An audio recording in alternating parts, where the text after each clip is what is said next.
जनवरी के महीने की यख बस्ता सुबह थी। सूरज तो निकला था, लेकिन धुंध ने भी पूरे गांव में अपने डेरे जमाए हुए थे, जिसकी वजह से हर घर की चिमनी से धुआं तो उठ रहा था, लेकिन लोग बहुत ही कम नजर आ रहे थे क्योंकि वो लिहाफों में बंद थे। उसी गांव में मलाइका नामी एक नेक सीरत औरत रहती थी, जो सूरज निकलने से पहले ही उठ जाती और अल्लाह ताला की इबादत करने में मसरूफ होती। उसके हाथ ठंड की वजह से कांपते, मगर इबादत में किसी किस्म की कोई कमी ना आती। उसके बाद वो अपने बावर्ची खाने में जाकर चूल्हा जलाने में मसरूफ हो जाती। रोजाना के दिनों की तरह आज का दिन भी आम था, लेकिन जो नाश्ता बनने जा रहा था वो खास था।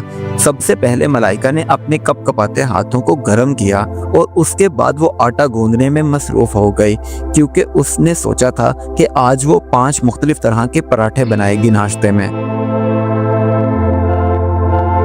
मलाइका का शोहर सादिक और उसके बच्चे अरेज और अलिशबा सो रहे थे और उनमें से कोई भी नहीं जानता था कि आज का नाश्ता रोजाना की तरह आम बनेगा या कुछ उसमें खास बनने वाला है। आटा गूंदने के बाद जब पराठे तैयार करने का वक्त हुआ तो मलाइका ने सबसे पहले पराठा अपने शोहर के लिए तवे पर डाला। ये पराठा सादा था, लेकिन उसमें देसी घी कूट कूट कर भरा हुआ था, क्योंकि मलाइका चाहती थी कि उसका शोहर दिन भर मेहनत करता है, इसलिए ये खाकर उसे थोड़ी बहुत ताकत मिल जाए। अब बारी थी दूसरे पराठे की, जो पहले की तरह बिल्कुल सादा नहीं था, बल्कि ग़िज़ाइयत से भरपूर था, क्योंकि इसमें सब्जियां मौजूद थीं। और ये पराठा मलाइका ने अपने बेटे अरेज के लिए बनाया था, जो अब पढ़ाई में दिल लगाने लगा था। तीसरा पराठा बिल्कुल भी बड़ा नहीं था, बल्कि छोटा और नरम था, क्योंकि ये उसकी छोटी बेटी अलिशबा के लिए था, जो हमेशा खाने पीने के मामले में बहुत नखरे दिखाती थी। इसलिए उसके लिए ऐसा पराठा बनाया गया ताकि बहाने से ही सही, मगर वो कुछ खा तो ले। अब बारी थी चौथे पराठे की, जो बूढ़ी अम्मा के लिए तैयार हो रहा था, यानी कि अलिशबा की दादी के लिए, जो कई दिनों से मलाइका से कह रही थी, बेटी किसी दिन मेरे लिए गुड़ वाला पराठा बना दो, मुझे बड़ा दिल चाह रहा है। बस फिर आज मलाइका ने अपनी सास के लिए गुड़ वाला पराठा बना रही थी।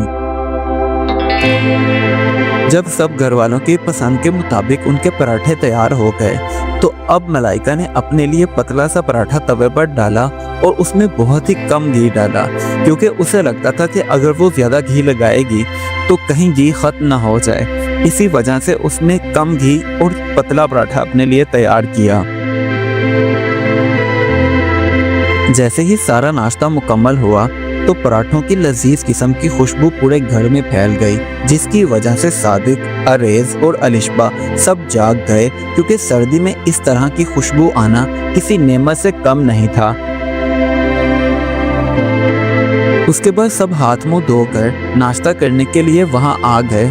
उधर मलाइका की सास भी इबादत करके फारिग हुई तो वो भी नाश्ते के लिए पहुंची। अब मलाइका ने सबके लिए उनके पसंदीदा पराठे उनके सामने रख दिए।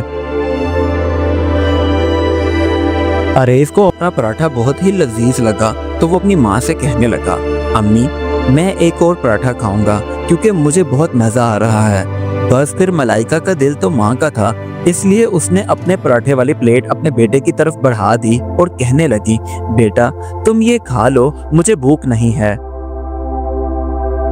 तभी मलाइका की सास जो पराठा खा रही थी, उसकी नजर जब अपनी बहू की खाली प्लेट पर पड़ी तो कहने लगी, बेटी तुम क्यों नहीं खा रहे? ऐसा करो मेरे साथ खा लो, हम दोनों माँ बेटी मिलकर खा लेती हैं।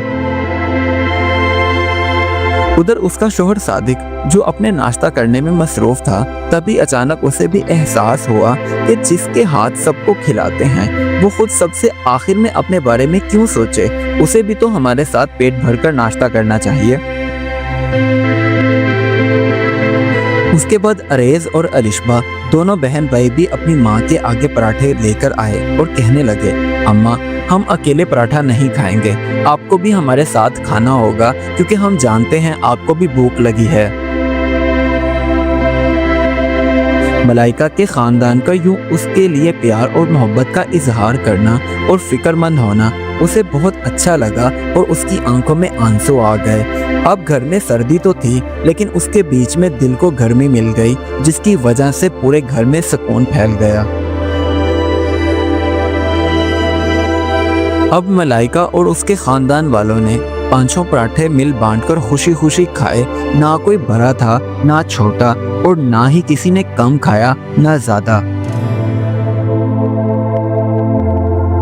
سردی تو وہی تھی مگر گھر کا ماحول بدل چکا تھا، کیونکہ محبت نے چولہے سے زیادہ گرمی اور سکون دے دیا تھا۔ اس کہانی سے ہمیں یہ سبق ملتا ہے کہ کھانے کی قسم زیادہ اہمیت نہیں رکھتی، بلکہ احساس کی اہمیت زیادہ ہوتی ہے، کیونکہ جو سب کے لیے جیتا ہے اسے نظر انداز نہ کریں، بلکہ اس کے ساتھ بھی محبت برابر کی بانٹی جائے۔